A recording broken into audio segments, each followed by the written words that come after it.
कब्ज। कुछ कब्ज ऐसे होते हैं जो जल्दी आते रहते हैं और जल्दी जाते रहते हैं, कुछ होते हैं ज़िद्दी वाले। ज़िद्दी वाले पे बात कर लेते हैं। ऐसे लोग हैं जिन्होंने अपने जीवन में कब्ज के बिना कोई दिन देखा ही नहीं। उनको लगता है कि भाई ऐसी ही ज़िंदगी होती होगी। लेकिन मैं आपको ये बताना चाहूँगा कि ज़िद्दी से ज़िद्दी कॉन्स्टिपेशन भी आसानी से ठीक हो सकता है, और कुछ दिनों में। कितने दिनों में? 5 दिन में, 6 दिन में। कैसे ठीक होगा, इसको स्टेप बाय स्टेप समझते हैं। उससे पहले समझना पड़ेगा कॉन्स्टिपेशन होता क्यों है। देखिए, एक बात समझना पड़ेगा, आपके कोलोन में एक तरह के बैक्टीरिया होते हैं जो सिर्फ फाइबर पे निर्भर होते हैं। फाइबर फाइबर यानी कि जब आप कोई भी चीज़ खाते हैं, जैसे फ्रूट्स एंड रॉ वेजिटेबल्स, तो आप फाइबर भी खाते हैं। ये जो फाइबर है, that is not your body food. वो आपकी बॉडी की रिक्वायरमेंट नहीं है, वो कोलोन में जो बैक्टीरिया उनकी रिक्वायरमेंट है। और वो बैक्टीरिया जितने ठीक से आप उसको पोषण करेंगे, फाइबर देंगे, उतना अच्छा वो कोलोन की सफाई रखेंगे। एंड अगर सफाई नहीं रख पाते तो that is called constipation. As simple as that. Constipation बहुत लंबे समय तक रहेगा तो कुछ लोगों को उससे कई सारी और दिक्कतें, जैसे पाइल्स है, फिशर्स हैं, और कोई अल्सर बनेगा, कोई ट्यूमर बनेगा, फाइनली कुछ कैंसर बनेगा, इंटरनल ब्लीडिंग होगी, या एनएस से ब्लीडिंग होगी। तो ये सारे एडवांस रूप होते जाते हैं। So it will not restrict just to constipation. एक और बात ये है कि कॉन्स्टिपेशन अगर है तो मान लीजिए आपकी दुनिया की सारी के सारी बीमारियां भी आपको आने ही वाली है, लगी चुकी है। जितना साफ आपका पेट होगा उतना साफ आपका शरीर होगा। याद रखिए एक छोटी सी बात, आपके बॉडी के जो सारे ऑर्गन्स हैं, जितने भी ऑर्गन्स आप जानते हैं, चाहे वो ब्रेन हो, चाहे वो हार्ट हो, चाहे वो लंग हो, चाहे वो किडनी हो, उन ऑर्गन और एक्सटर्नल दुनिया के बीच में जो बैरियर है, दैट इज योर स्टमक। कोई भी चीज़ आप खाते हैं सीधे हार्ट में नहीं पहुंचेगा, सीधे लंग में नहीं पहुंचेगा। कहाँ पहुंचेगा वो स्टमक में पहुंचेगा। कहाँ पहुंचेगा? वो इंटेस्टाइनल सिस्टम में पहुंचेगा, और उसके बाद वहाँ से फिल्टर होके, वहाँ से एब्जॉर्ब होके, फिर वो न्यूट्रिशन जो है वो जहाँ जहाँ भी जाना है वो जाएगा। राइट। तो the stomach is the barrier between the food and the rest of the organs. तो ये जो इंटेस्टाइनल सिस्टम है, इसको अच्छा होना ही पड़ेगा। अगर वो ठीक नहीं रहेगा तो समझ लीजिए कि आप ठीक नहीं हैं। बहुत सारी बीमारियां होंगी, ना जाने कैसे कैसे। रह रह के बुखार भी रह सकता है, या फिर कमज़ोरी रह सकती है, थके थके रह सकते हैं, रात को नींद नहीं आ रही, सुबह नींद खुल नहीं रही है।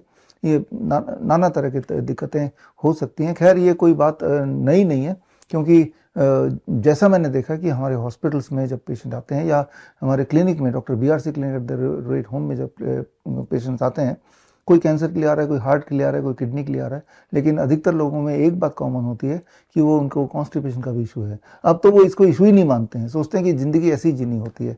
तो अगर आपने कॉन्स्टिपेशन को क्लियर कर लिया, ठीक कर लिया, तो इंटरेस्टिंग बात यह है, आगे जाके आपकी जो बाकी पेरिफेरल बीमारियां हैं वो भी ठीक होने लगेंगी। तो वाइस वर्सा है। तो चलिए सोल्यूशन की तरफ बढ़ते हैं। सोल्यूशन मैंने आपको अभी भी बातों बातों में बता ही दिया, और सोल्यूशन तो यही है कि आपके डाइट में अगर 60% कम से कम फाइबर नहीं हुआ तो समझ लीजिए कि आप कॉन्स्टिपेटेड ही हैं। डाइट में 60% या उससे अधिक फाइबर कैसे करेंगे?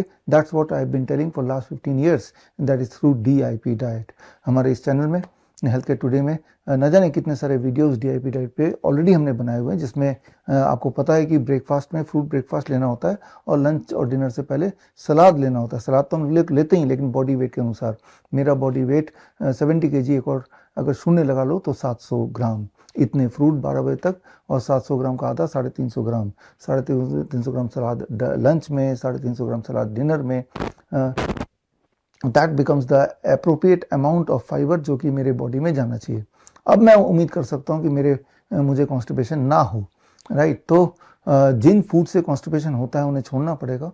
Dairy product is number 1, refined and packed food is number 2। तो दोनों को छोड़ दीजिए। राइट। और जिन चीज़ों से कॉन्स्टिपेशन जाती है उन्हें अपनाना पड़ेगा, जो मैंने अभी बताया, fruits and raw vegetable, be on DIP diet. जब आप ये करेंगे, हमारे पेशेंट जब हमारे क्लिनिक में आते हैं, जो लोग करते हैं, हज़ारों हज़ारों लोग, और कई कई साल तक हमने यही ऑब्जर्व किया है, इट टेक्स अबाउट 3 days, 3 दिन लगता है कॉन्स्टिपेशन से पीछा छुड़ाने में, फॉर 90% ऑफ द पेशेंट।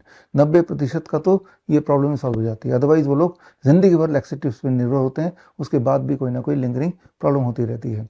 लेकिन 10% ऐसे होंगे जिन्हें मैं बोलता हूँ जिद्दी कॉन्स्टिपेशन वाले लोग। ये 3 दिन तो क्या, 7 दिन 10 दिन में भी DIP डाइट के बाद भी उनको कोई खास बेनिफिट होता हुआ नहीं दिखता।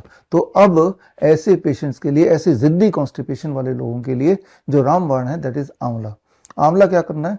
आंवला आपको 8-10 आंवले खरीदने हैं, ताज़ा आंवला। किसी भी मौसम में मिलता है, कभी महंगा मिलता है, कभी सस्ता मिलता है, मिलता जरूर है। ये हमने हमेशा से देखा है और देख लिया है। तो आपको क्या करना है कि आंवला लेना है 10, लेके 8 से 10, और लेके सुबह खाली पेट होता है, उसको कूटना अच्छी तरह से और एक कपड़े से उसको निचोड़ना है। कोल्ड प्रेस जूसर से जूस भी निकाल सकते हैं, बट निचोड़ के भी काम चल जाएगा। करीब आधा कप यानी कि 100 ml जूस खाली पेट पीना है। फिर DIP डाइट, पहले दिन, दूसरे दिन, तीसरे दिन, चौथे दिन तक मोस्ट लाइकली आपको लूज मोशन के सिम्टम आएंगे, यानी कि बॉडी बता रही है कि आंवला बंद कर दो।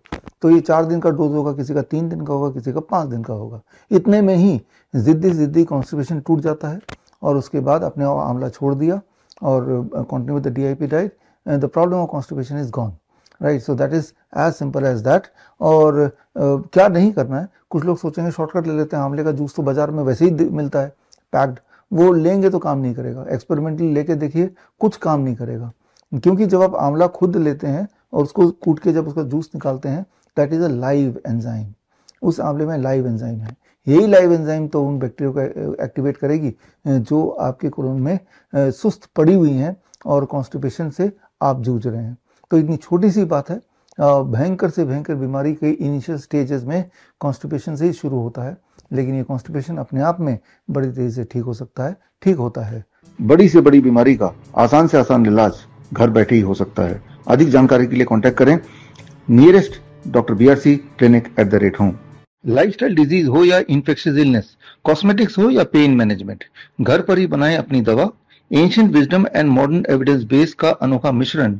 Join 1 month online training, be a certified Neem therapy practitioner.